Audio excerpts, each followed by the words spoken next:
এই যে দুরাল্লাহর মা এসেছে। তাই নাকি? সদাগর মশাই প্রণাম। হ্যাঁ বলো বলো দাইমা, সমস্ত কাজ ভালোভাবে হয়েছে? কাজ তো হয়ে গেছে, তাহলে কি আমি যাবো না এখানেই থাকবো? না না, তোমায় আমি ওই সাধুরা জায়গা হবে তারপর তোমায় ছাড়বো। ও আজ থেকে 7 দিন ধরে থাকতে হবে আমার এই সুতিকা মন্দিরে আমাকে থাকতে হবে? হ্যাঁ। বাবু আমরা গরিব মানুষ, যদি 7 দিন ধরে থাকি তাহলে আমার ছেলে কি খাবে? আরে তুমি অর্থের জন্য চিন্তা করছো? আমার কিসের অভাব রয়েছে? তোমার কোনো অসুবিধা নেই, তুমি যে মূল্য চাইবে সেই মূল্য আমি দেব। বেশ বেশ, তাহলে আজ থেকে 7 দিন আমি সুতিকা মন্দিরে থাকবো। হ্যাঁ। রানীমার সম্পূর্ণ কাজ শেষ হবে তখন আমি ঘরে ফিরে যাব।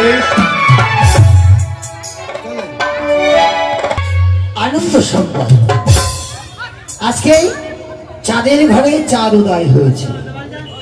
আমি হচ্ছে বিধাতা পুরুষ, তাই চাঁদের পুত্রের লিখন লিখতে যেতে হবে। আর কাল বিলম্ব না করেই আমি অতি শীঘ্র ছুটে যাই চম্পুরা নগরে। কেউ তো নেই এই নিশি পহরাত্রি, আমি যদি না যাই সেই নবশিশুর ললাটের লিখন লেখা হবে না। তাই আমি যাই সেই পথমাল ধরে।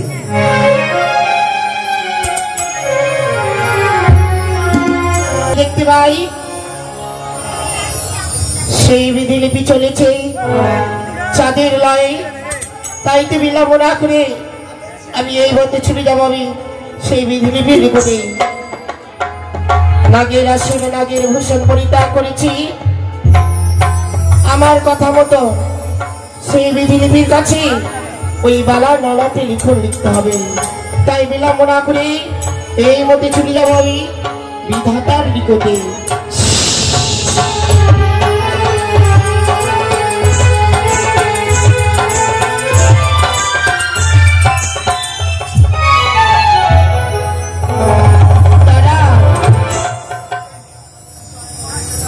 কে মা তুমি এই নিশি পহরাত্রি?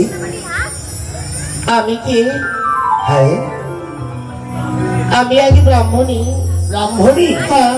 এই নিশি পহরাত্রে নিশ্চম কারণে রাস্তায় কেন? আচ্ছা আপনি এত নিশি রাত্রে কোথায় চলেছেন? শোনো মা, আমি কোথায় চলেছি? আমি চলেছি চম্পলা নগরে। চম্পলা নগরে? হ্যাঁ। কেন? কেন শুনেছি চাঁদের ঘরে একটি পুত্র জন্ম হয়েছে, তার ললাটে লিখনে লিখতে চলেছি। তাই বুঝি? আমি বিধাতা পুরুষ। বিধাতা পুরুষ? হ্যাঁ। প্রণাম তবু চরণে। জয়স্ত কল্যাণ হোক। কিন্তু তুমি কে?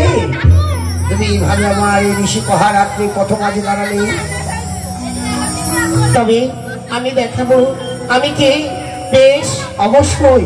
বেশ তাই হবে, দেখুন তবে আমি কে। পদ্মাবতী, কি হচ্ছে বলো? ওগো বিধিলিপি, আপনার চরণে আমার শতকোটি প্রণাম। জয়স্ত কল্যাণ হোক। আপনার কাছে আমার এই মিনতি যে আপনি যেই শিশুর নলাটি লিখন লিখতে চলেছে, হ্যাঁ হ্যাঁ, সেই লিখন আজ আমি যেইভাবে বলবো সেই মতো লিখন করতে হবে। তোমার কথা মতো লিখতে হবে? হ্যাঁ। কেন? ও বিধিলিপি, আমি বড় মিনতি নিয়ে এসেছি আপনার কাছে। মিনতি নিয়ে এসেছো, আমি মেনে নিলাম, কিন্তু তোমার কথা মতো আমাকে লিখতে হবে এর তো কোনো মানে নেই। আমি যে কি লিখবো আমি তো নিজেই জানি না। জানেন, তবে আপনি যদি আমার কথা অনুসারে না লিখুন তবে যে আমার দেবীত্বগুলো অর্জন হবে না। তাই আমি দেবীর আসন পাবো না। দেবীর আসন পাবে না? হ্যাঁ। কেন? সারা বিশ্বের মাঝে 12 মাসে 13 পূজা সর্বদেব দেবী আর দেবী শিবনন্দিত হয়ে কেন পুজো পাবে না? তাই তো 12 মাসে 13 পূজা সর্বদেব দেবী ভাই শিবির কন্যা হয়ে আমি ছাড়খানে যাই। কেন? কেন দেখো, আপনি কি চান না আমি বিশ্বমাদারি বিশ্ব পূজিত হব? অবশ্য চাই, আমাদের 33 কোটি দেব দেবতা পুজো পাচ্ছে, তুমিও পাবে। ওই মূর্খ চাঁদ আমায় সর্বক্ষণ অপমান করে লাঞ্ছনা বঞ্চনা দিয়ে দূর দূর করে তাড়িয়ে দিয়েছি। কে বললে? হ্যাঁ, দূর দূর করে তাড়িয়ে দিয়েছি। সেই চরম অপমান করেছে আমাকে। তাই তো আপনার কাছে মিনতি। শোনো পদ্মাবতী, বলুন।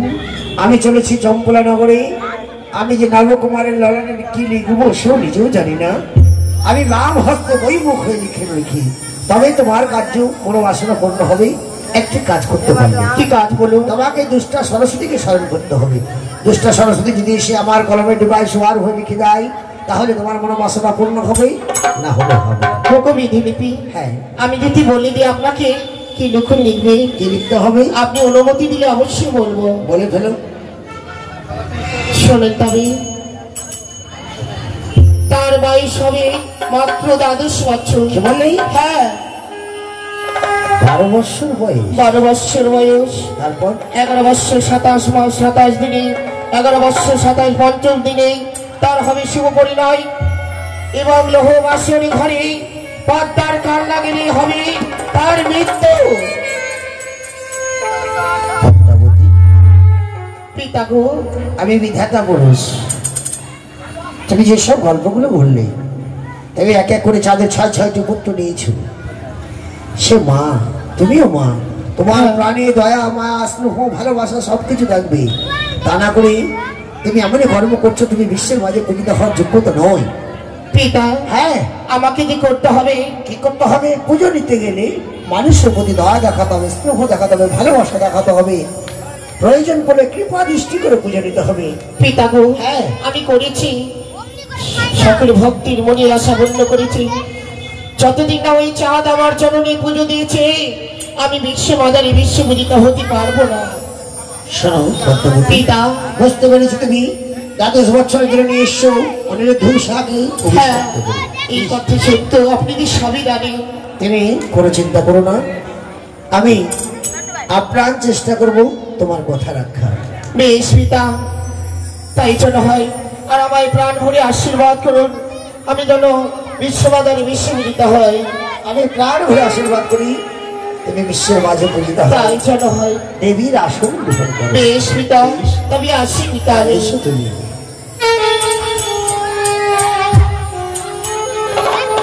এ কি হলো? আমি ভেবে আসলাম হয়ে গেল, আর না না না, প্রভাত হয়ে গেলে হয়তো আমার আর দেব সময় ফিরে যাওয়া হবে না। যাই, আমি ছুটে যাই চম্পলা নগরে। রানীমা, এখানে আপনি ঘুমান, আমি নিচে ঘুমোচ্ছি, কেমন? বেশ, ঘুমাবো না মনে করছি বহিনী, চোখে ঘুম থামে, মনে হচ্ছে বাঁশের পেলা দিয়ে দিই। মাগে ভুলন আসছে, ভুলন দিনের রাতে খাটেনি। রাত্রে মা, কি হয়েছে মা? আমার বড্ড ঘুম আসছে, আমি ঘুমাচ্ছি। আপনি ঘুমান, আমি বসে থাকছি। আমার সন্তানকে দেখে রেখো। বেশ, এই আমার সুবর্ণ সুযোগ। সরকার সতিকা মন্দিরে প্রবেশ করে ওই নবকুমারের লিখন লিখে আমি ফিরে যাব দেব সভাতে।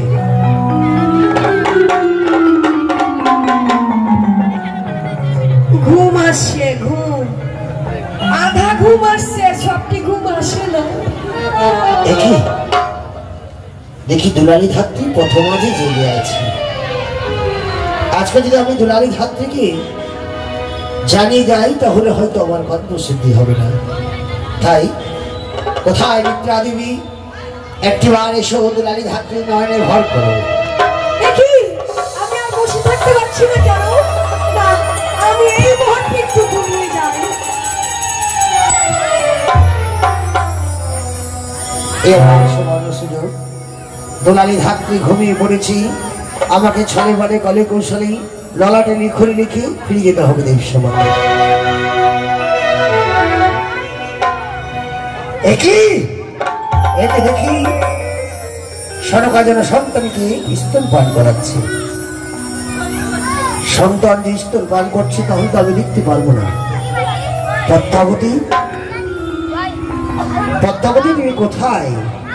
একটিবার তুমি সহায় হও, না হলে তোমারও কর্মসিদ্ধি হবে না। না না, সনকা নয়নে নিদ্রা দিতে হবে।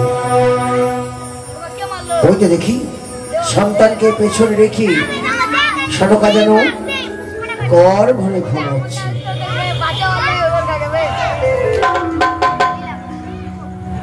নিরাপদে বিধান দিতে পারবে।